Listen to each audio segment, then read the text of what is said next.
everyone in India is kind of scratching their head. What did India do to the U.S. to deserve this treatment? Known for Taco, that's his nickname. Trump always chickens out. He only does so when he's forced to, when everything is against him. So if India can be a leader in this movement to set the world free from this kind of tyranny, it's going to be a big, big win for India. 13, Xi Jinping said, the future of Asia, perhaps the world, is going to be decided by the relationship between India and China. It's not that de-dollarization is not about getting rid of the dollar. It is creating alternatives for countries that want to trade securely without being dictated to. Well, this is Donald Trump's madman theory of how you conduct diplomacy. Because India was the developer of the non-aligned movement. What did that stand for? It still stands for the same thing, and India should be at the forefront of that. It should be protecting the global South, Central Asia, from the this pirate-like atmosphere that Donald Trump has been putting around. Serious engagements between India and China at ministerial level, and then we'll see at the topmost leadership level between the two countries, this amid a crisis when it comes to trade and tariff with the United States of America. How are all these things panning out? How is India viewing it? How is Beijing viewing it? To discuss all this and more, I'm being joined by Einar Tangen. He is a senior fellow at Taihe Institute, also an expert when it comes to India-China relations, has been watching it like a hawk for a very long time now. Einar, thank you so much for joining us here on the network. Yeah, I don't know if I'm an expert, but I am interested. Okay, let's then just begin with you as a man interested in India-China relations. How do you really see the engagements that we are seeing at this point in time? The special representatives' talks on boundary question are important, but they're part of process. No major announcement. Status quo remains. Well, not quite. China has indicated that they're going to release the tunnel boring machines, also rare earths, and some fertilizer things like this. I think these were aimed at making sure that this was going to be a friendly visit. Obviously, they're meeting to set the agenda for Modi and Xi, assuming that they have a meeting on the sidelines of the SCO at the end of this month. But more importantly, these are two neighbors. They have issues, areas of influence, border, trade, things. These have to be worked out. And they started. Now, this process started, you can easily trace it back to last October. This is before Donald Trump's tariffs. But Donald Trump's tariffs have moved things up. I think it's very clear that everyone in India is kind of scratching their head. What did India do to the U.S. to deserve this treatment? Public humiliation, interference in the general elections, this kind of color revolution in Bangladesh, signing development agreements with Pakistan, claiming credit for ending a war he didn't. These it just doesn't make any sense. And then all of a sudden, 50%. Well, Gita, I can tell you, the only way it makes sense is if you look back at Donald Trump's campaign rhetoric, which shifted from just solely about China to the BRICS. Why would he talk about the BRICS?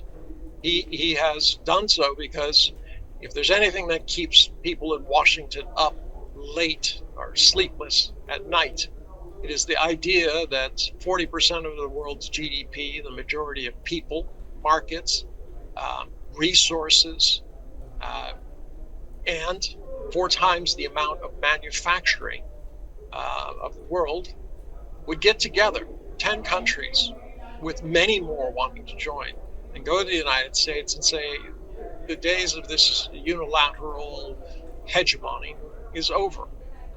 You have to join the multipolar world, and if you want to fight all of us, feel free. We'll crush you. Right. And that's the simple reality. I mean, Donald Trump is known for Taco. That's his nickname. Trump always chickens out. He only does so when he's forced to, when everything is against him. So if India can be a leader in this movement to set the world free from this kind of tyranny, it's going to be a big, big win for India. Well, very important perspective on BRICS. But when I was saying that status quo, I was talking about the boundary question because it is about border talks, especially for the special representatives. That there is status quo. They're still talking about looking at de-escalation, but no announcement on whether if it is going to start, like the process of de-escalation at the border. Yeah, I mean, there's 60,000 troops from both sides that are massed along the borders. They've been pulling back gradually. It is a process.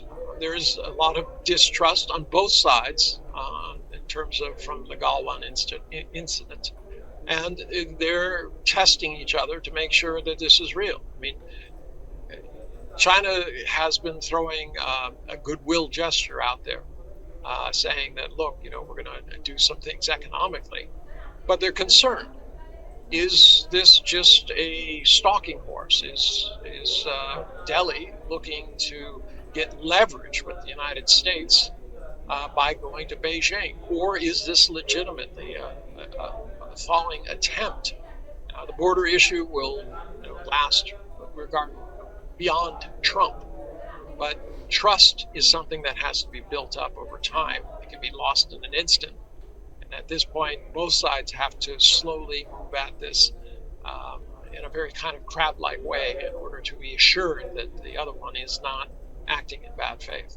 Okay, we will talk about distrust as well, but when we talk about distrust, I know the biggest problem and concern for India is the fact that there is serious hyphenation that we're looking at on China's part when it comes to India and Pakistan. Not just the fact that it's an ironclad friendship between Beijing and Islamabad, but the fact that Wang is going to travel from India to Pakistan next. Okay. I don't think that China can interfere in what India does or where its diplomats go. There's a long-standing friendship between China and Pakistan. There are major projects there. And the hope that China has had all along when it brought in both Pakistan and India, or it didn't, but the group brought into the SCO, was this hope that a lot of the issues could be solved through talking, not through skirmishes, not through wars, not through killings, but sitting down at the table and trying to figure out how these things can be resolved.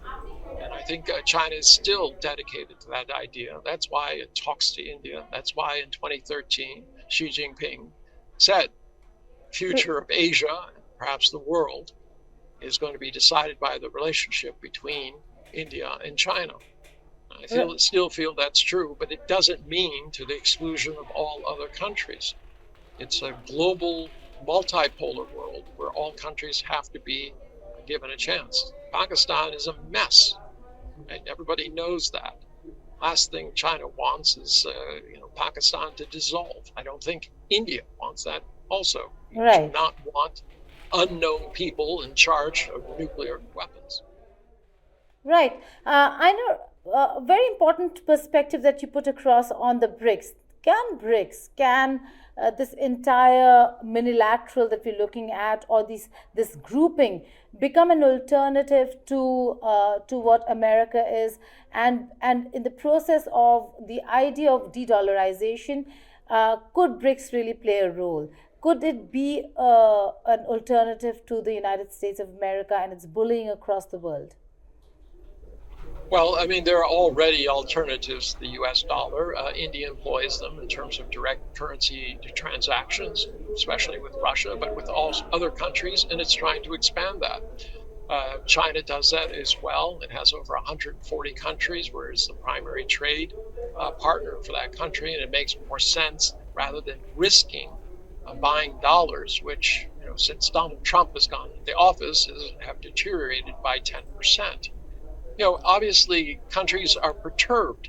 SWIFT was weaponized. Russia, Venezuela, Iran, their monies overseas were taken, right? this makes a lot of countries very nervous. Of course, they're doing what they have to. Many of them have the lowest level of investment in U.S. Treasuries, and they're looking for alternatives. This is not just about India and China. Look at the Middle East; they feel the same way. Africa, South America. It's all the countries that do not want to be dictated to by the United States. So yes, the U.S. is concerned about this. Donald Trump said any country, he said he'd put 100% tariffs on any BRICS country that even talked about having a dollar alternative. That tells you he's afraid. I mean, if at one moment you're saying, "Oh, BRICS, it's nothing," all right, but I'm going to put a 10% tariff on every BRICS country and 100% if they dare threaten the dollar.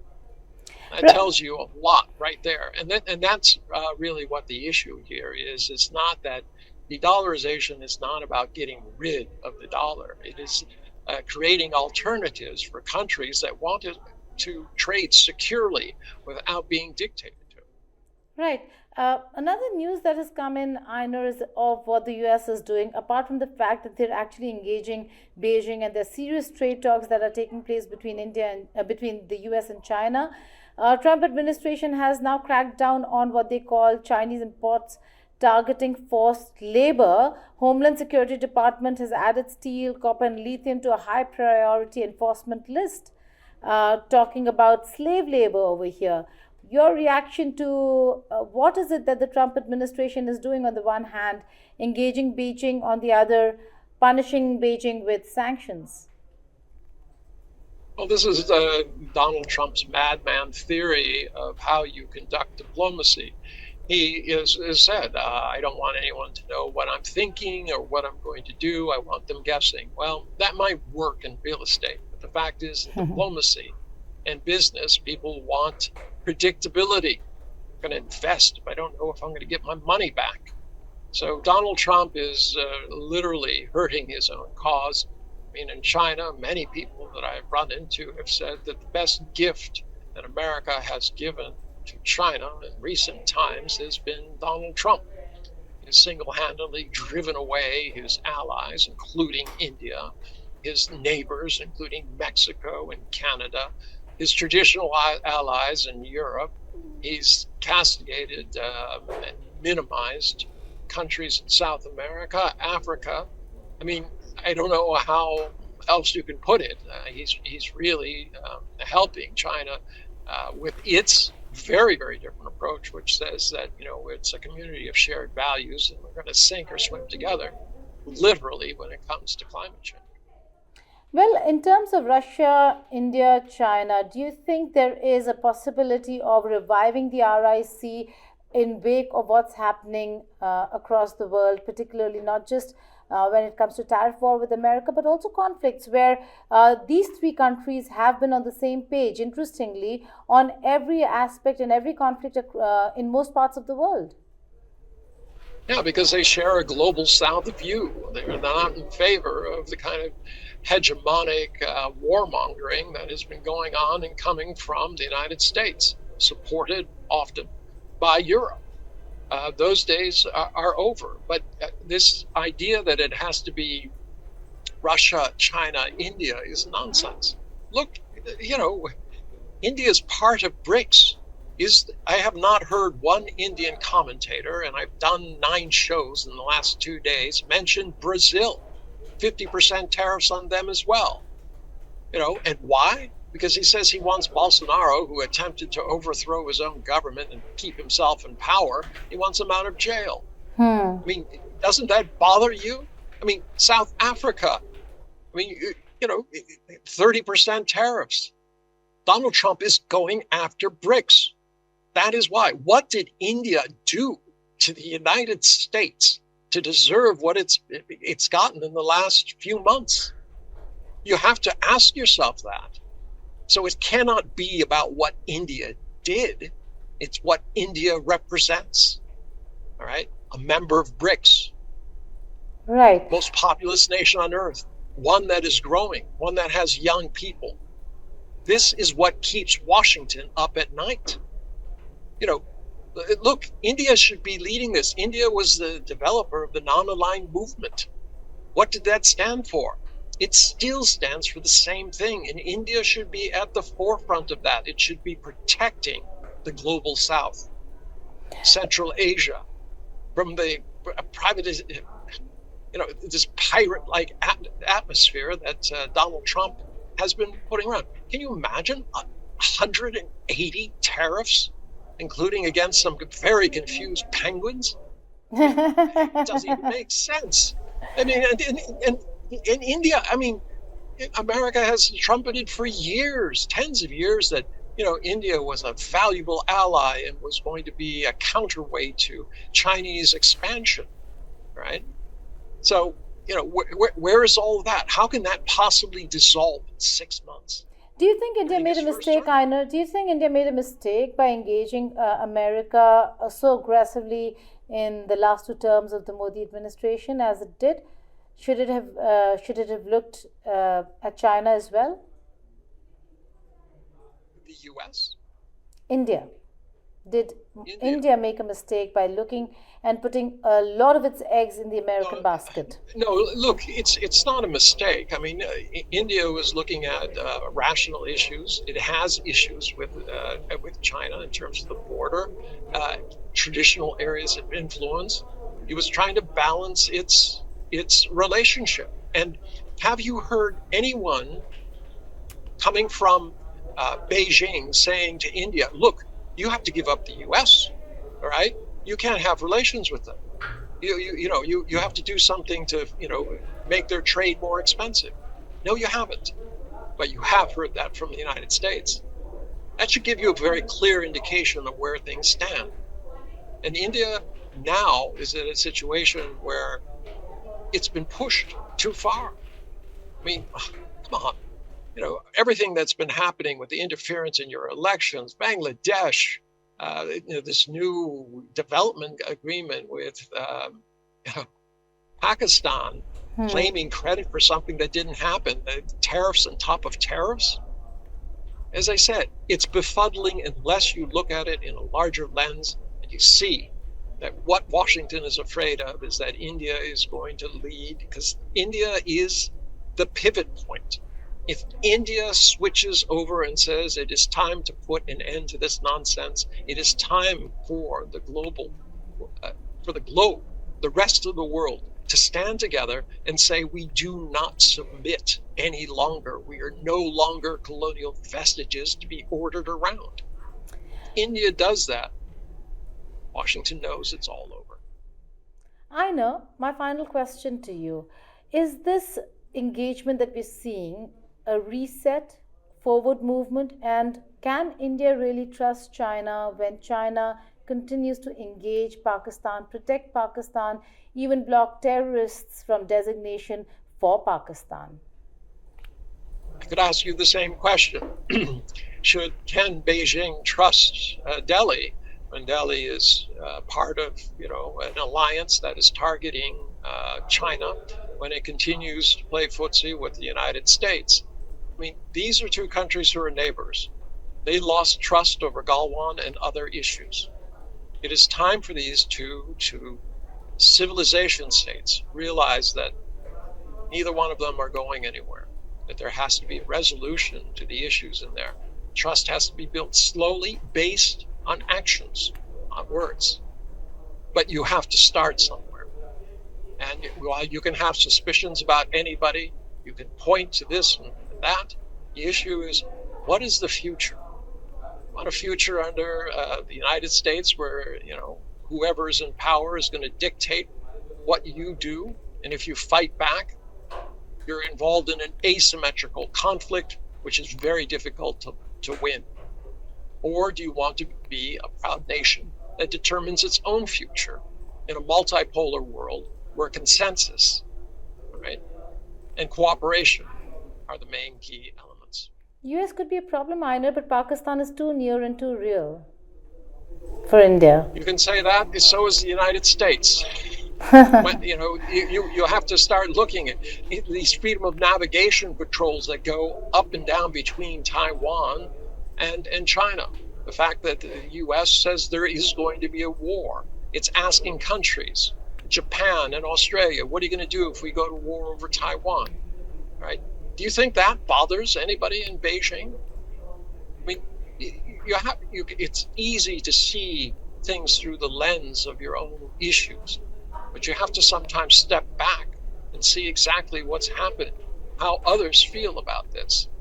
I think two civilization nations that are mature, that have strong leaders, find a way of dealing with these things, not instantaneously, but over time, as I said, built through trust.